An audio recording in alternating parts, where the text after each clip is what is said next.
in Nevada. Oh, no problem on the road, thank heavens. Reverend Karen Lindsay is an ordained minister with Centers for Spiritual Living. She serves through her focus ministry titled Fearlessly Feral Living, with the production of a podcast of the same name, available wherever you listen to podcasts. She also is a published author with her third book almost ready for publication. Is it out? Is it out yet? Not yet. Almost ready. Okay. She is currently serving as interim minister for Center for Spiritual Living in Bakersfield and goes down there once a month. She is sought after as a guest speaker, having spoken at numerous Unity and Centers for Spiritual Living venues. She believes we are part of this earth, put on this earth, to be happy and powerful and express ourselves as the unique manifestations of spirit that we are. She lives in rural northern Nevada with her 2 dogs, 2 cats, 2 horses, and enjoys driving her sports car. Probably not today. Riding her horse and going to the range, gardening, cooking, and attending potlucks. Today, Karen's message will be about navigating the tides of life. So Karen, I welcome you to the platform.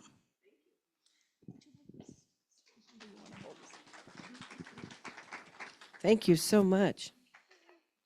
It's so nice to be here again. And I want to apologize for coughing. I don't have a cold. I'm well over it, but you know, there's after effects. So I'm actually feeling pretty damn good. I'm very happy for that. So here we are in March, guys. It's a whole new month. And I know things haven't been that easy, but I decided a little bit ago that I wanted to stop feeling the way that I was feeling, which wasn't very good. I was depressed, I was frightened, I was scared, I was feeling rather hopeless. I was in despair. And I took a little bit of me time, quite a bit of me time actually. Did some stuff that I know to do for me, which consists of, again, a lot of, I call it downtime. Sometimes I refer to it as hiding under the covers, you know, where I just retreat. And it's very easy to do for me out where I live in rural Nevada. Because in order for me to actually see people and interact with people, I gotta go places. If I stay home, I'm alone. And that was a wonderful place to be. It's a wonderful place to be. So I did all the things that I know to do to get myself out of this funk I was in, including contacting a new mentor, shall we say. Now, I actually contacted this person way back in January, but he was getting ready to go on an out-of-country trip. And so we didn't have this conversation till just a couple weeks ago. So I had to wait. Such is the case sometimes with people that you admire and respect. They're out doing stuff. So we've got this new month here, and I'm going to tell you about what happened with that conversation with him in a little bit, but I want to preface it with some stuff. You guys ever heard that Mary Oliver quote? What is it that you plan to do with your one wild and precious life? I love that quote, because that quote reminds me, especially when I'm down and in the funk, it reminds me, what do I plan to do with my life? It reminds me that I'm at choice as to what I do with my life. It reminds me that I don't have to be a victim of everything that's going on out there, that I am at choice. And how I be at choice is by going within. And so that was part of my process of working through things. And with March 4th is one of my favorite days by the way, March 4th. I know it's not March 4th yet, it's March 2nd, but it's 2 more days, you can March 4th. Spring comes in March. New awakenings come in March. It's like a do-over of New Year's Eve and New Year's resolutions. March comes and there's new life everywhere. And we can rekindle ourselves in March, much the same way we do at New Year's, except that it's a little different in March. Because we don't have to set resolutions that never work anyway. I set intentions, by the way. I don't do resolutions. I haven't for many years. But in March, we can do start a new spiritual practice. We can start doing something different. We can plant seeds. Not only seeds that grow plants, but seeds in our minds that grow new thoughts. So this new month here, it's not just about a season, it's about a whole new life. Because I don't know about you guys, but I'm never happy with the status quo. I've been called driven many times in my life, and that may be true. And I've accepted that, and I love that. For me, I like status. It's not status quo, but status go. And go is in all caps with lots of explanation points around it. Now, yeah, there's times to rest. And that's what, the title of my talk, Navigating the Tides of Life. There's times to rest. If we look at the tides, there's an ebb and a flow. The ocean, I don't know if you've ever sat and watched the ocean, just sit at the beach and watch the ocean go in and go out and go in and go out. But as it's going in and out, it's going in and out further because the tide is moving, is changing. I sat at the beach once and I went off in my little zone, paying attention to the moving in, moving out. And before I knew it, I was getting wet because the tide was coming in and I wasn't paying attention. And isn't that kind of what can happen to us in our lives? We can move through life and not completely pay attention. And if we don't practice awareness of that, we'll get wet. So we have to navigate these ebbs and these flows. We can't control them. We can't do anything about them, but we can navigate our way through them. We can navigate our way through them. So we have to be aware of them. Now, I don't know about you guys, but awareness lately has been a very, very, very fine balancing act. It's been like, okay, how much of stuff that's going on out there in the world do I really want to know about? I've got to know about some of it because I'm feeling a call to respond and get involved. And I have been. But I don't want to be so aware that I fall into that despair that I was in, that I fall into that place where it was so difficult to get out of bed in the morning, where it just felt so helpless and hopeless that I simply couldn't function any longer. I don't want to go there. So we have to navigate this, and we have to have that fine line of being aware, but not staying fixated on it. Like when you're driving down the road and you witness an accident, and there's a part of us, at least for me, that wants to pull over and watch it. It's like I'm watching an accident happen, and I want to pull over and watch it and become so fixated on it that I can't do anything else. We can't do that. We can't do that. Got to keep on moving, keep on navigating.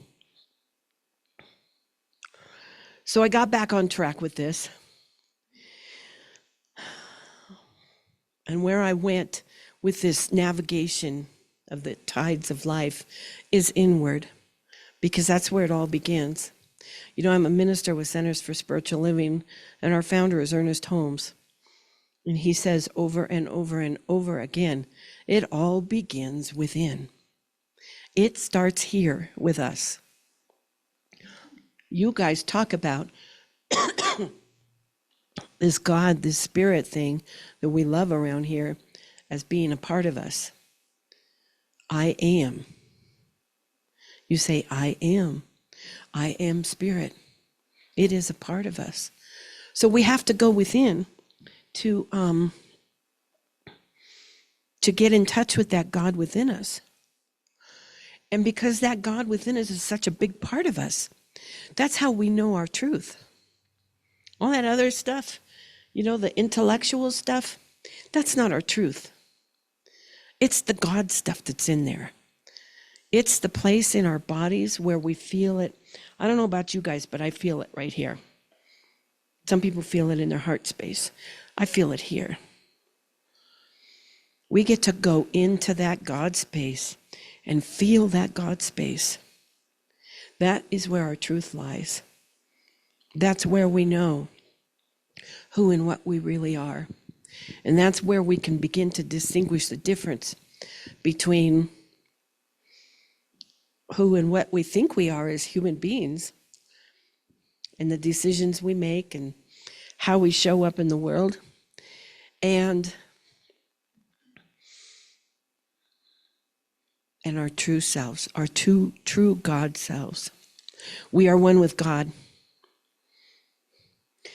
So when the best way I know of to navigate these tides of life is to go within and become aware of what that God is inside of us, what that spirit is within us, and how we become one with it, how we navigate that relationship first, how we do that, how we be that. Because I don't know about you guys, but if it's a part of me, I'm a part of it, and we are one. And I feel like I have a responsibility to get to know it, because then I'm fulfilling that responsibility to get to know myself. That's self-awareness, and it's ultimate. We can be self-aware in other ways. We can be self-aware. We can know what we're feeling on any given day. We can know why we're feeling it on any given day. We can know what is acceptable for us and what is not. We can be self-aware on that level. I'm talking about a deeper level of self-awareness here. I'm talking about the self-awareness where on such a deep level that you can't even put it into words. It's just this knowingness. This is the magic of being self-aware. There's a beautiful magic there, because when we are self-aware, we can direct our thinking. When we are self-aware and we know who and what we are on deep levels, and then we know what our thoughts are, and we can tell if those thoughts are serving us or not. And if they're not serving us, we can release them with love and get new thoughts, create new thoughts, just like we plant new seeds in the springtime. We plant new seeds of thought.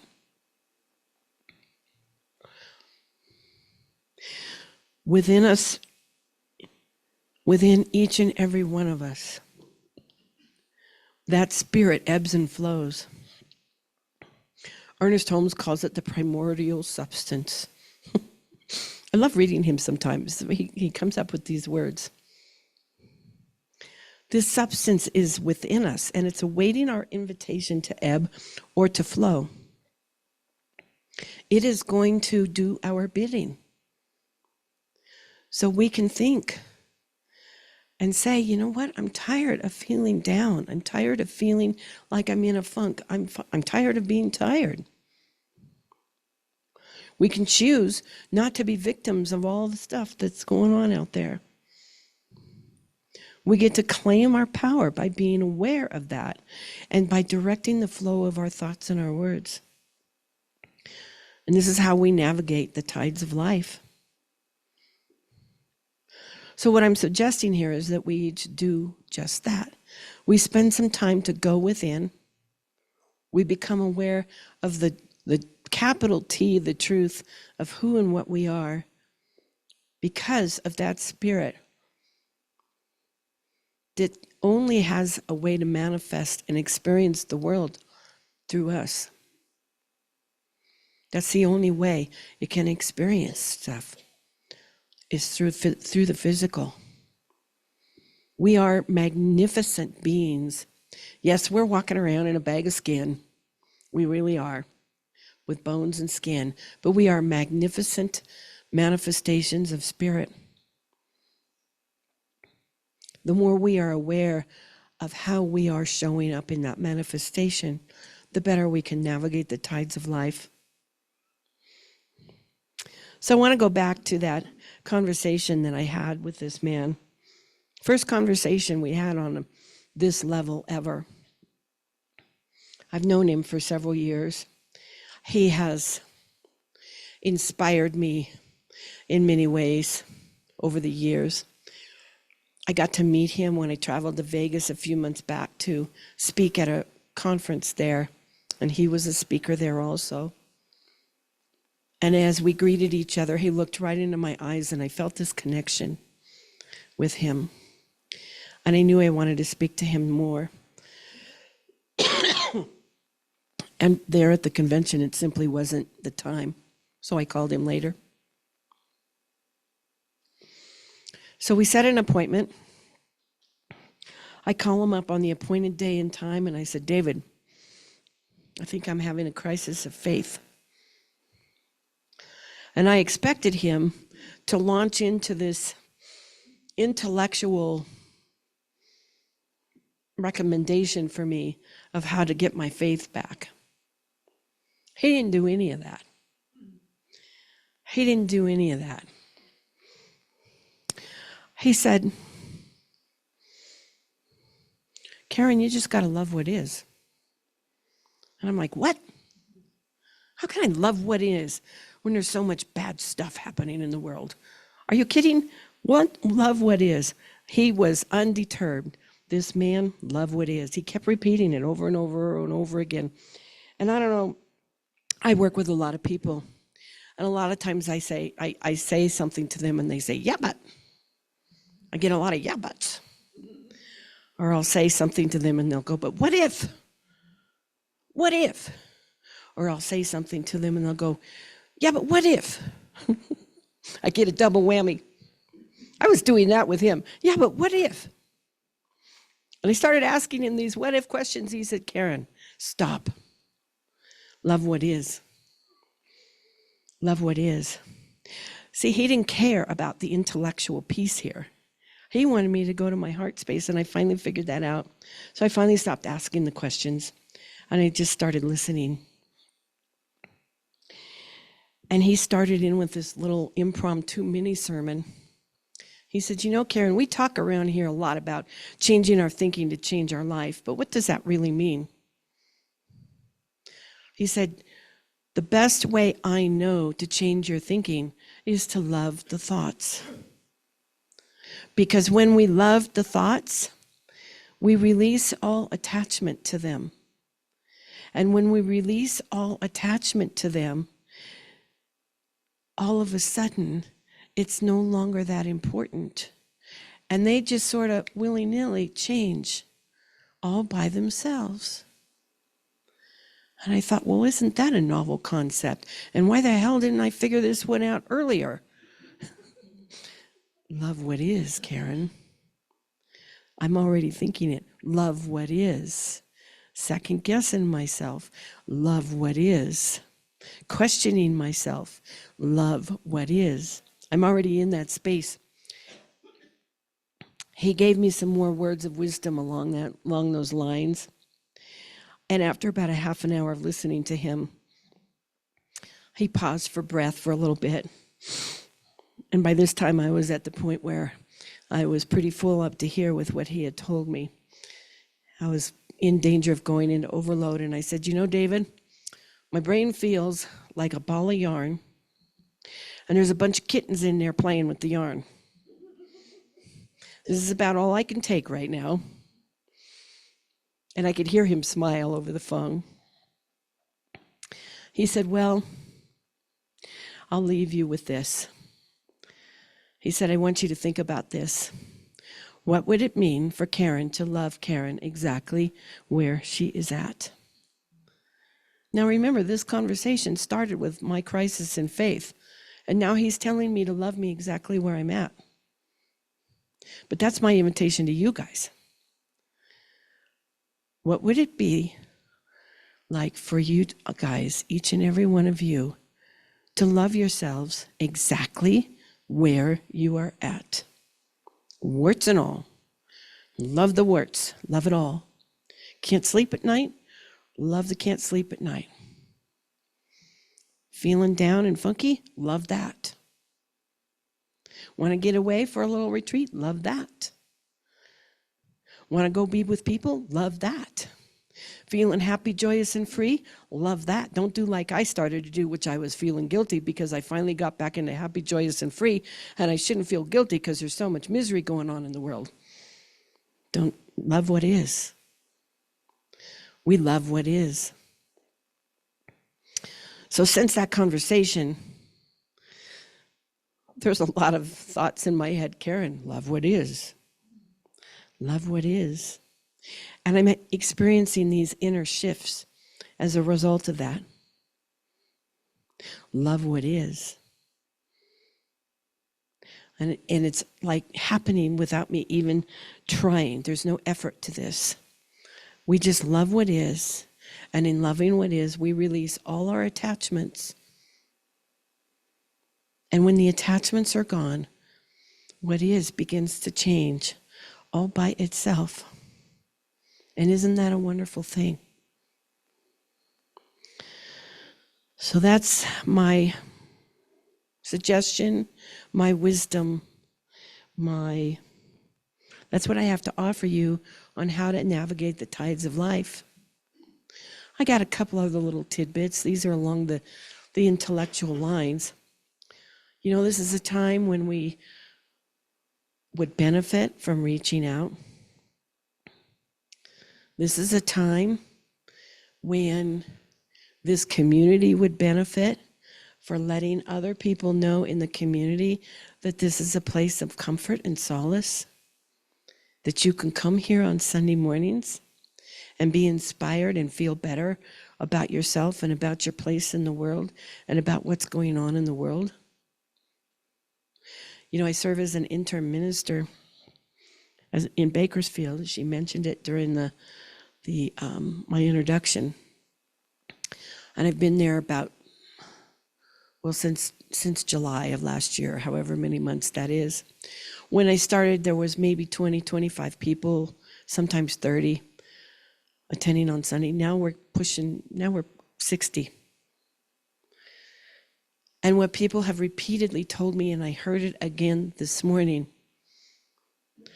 I'm here because life is hard. I'm here because it's difficult to be out in the world right now. And so what that community at Bakersfield has done is recognize that people are there because they're hurting and they're suffering and they want to feel better. And they're attracting more and more and more people. Almost every Sunday, they're getting more new people. We're starting to experience growing pains, like we brought more chairs out. Trying to figure out how we're going to do the Sunday lunches. Things like that. So, because where it was easy to feed 30 people, now we're feeding 60. It's a little bit different ballgame. It's kind of fun to contemplate that kind of stuff. So yeah, we have a lot of hurting people in this world. And you know what I did at Bakersfield is I told the people that were there, and I'm going to share with you the same thing. Invite your friends to come here on Sunday, particularly the ones that are hurting. Fill these chairs up. You know, it says in your introduction somewhere in there, you're a thriving community. Well, guess what? You are a thriving community. Now it's time to get out there and let other people know about it because they're hurting. They want to be here. They just don't know about it. It's like the best kept secret in Lake Tahoe. So that's how we navigate. Another suggestion about how we navigate the tides of life. You know, I'm here about every other month speaking. And I want to walk in here and see every chair full. I want to walk in here and feel that uplifting, beautiful enthusiasm and joy that I know is possible here. That's how we navigate the tides. So I have no idea what time I got up here. I forgot to keep track, but I do believe it's been about 20 minutes, so I'm going to stop there. I've talked a lot about stuff that wasn't even in my notes. So I'm going to leave you again with your invitation.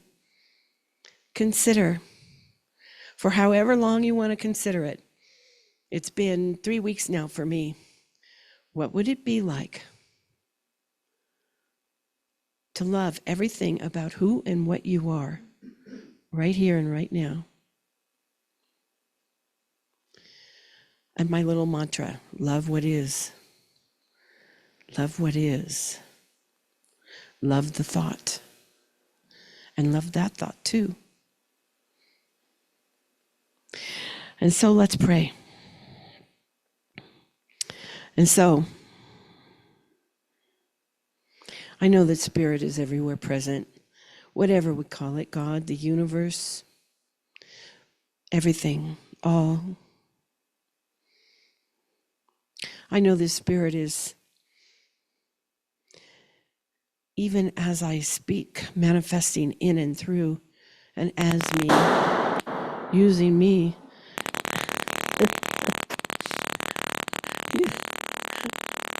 Hee-haw, using me as its way to manifest, and apparently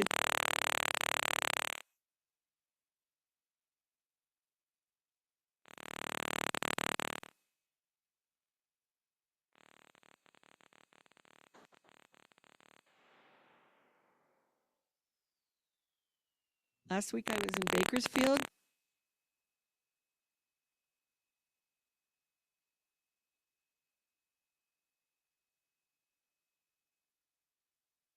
And my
Thank you, Karen.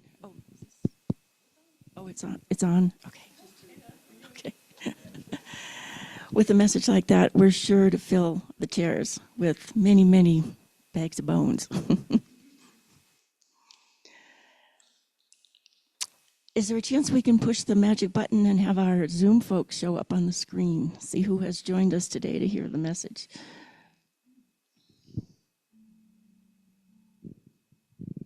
There we are. Hi, folks. I wish you could have been here. Thank you for joining us. we're trying to wave. There, here comes Carol. Okay. You've been blessed. Is there anyone here for the first time this morning? Or on Zoom? If you would like to find out what is going on at Unity here at the lake, you could go to our unityatthelake.org website and click on the weekly update. And at that point, push subscribe. And we do have a few things coming up. I will be making a few announcements here.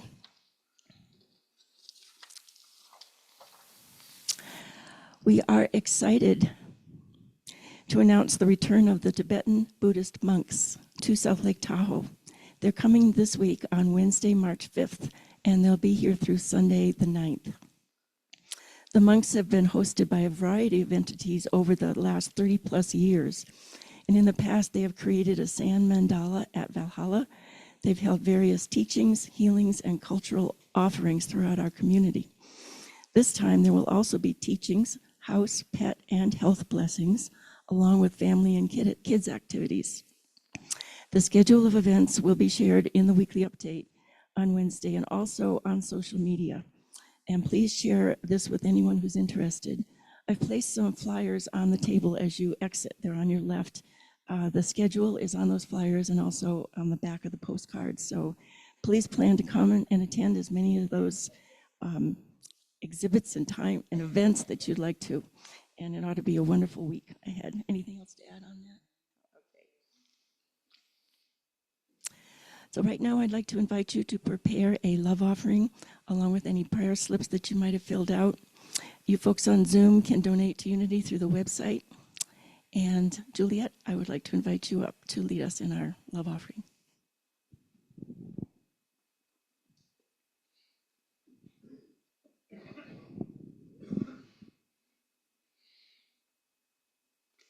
So if you take out your love offering and say these words with me. Divine love as me blesses and multiplies all that I am, all that I have, all that I give, and I am grateful.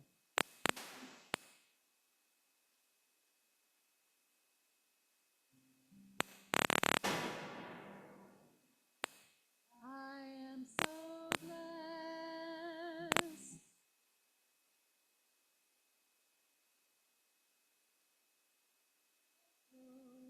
For all that I have, I am so blessed.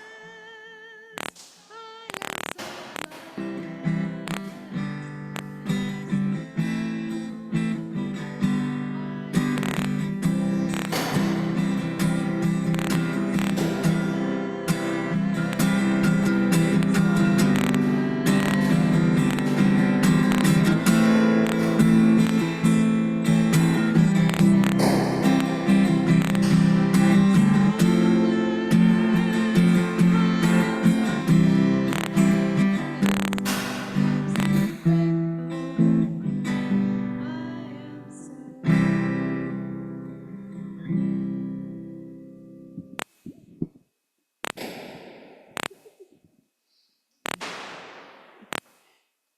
Sometimes that happens with spirit.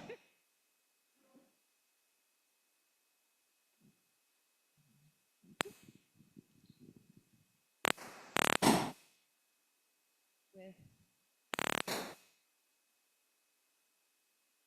that you may be thinking of right now that we can bring into this container of love that we create.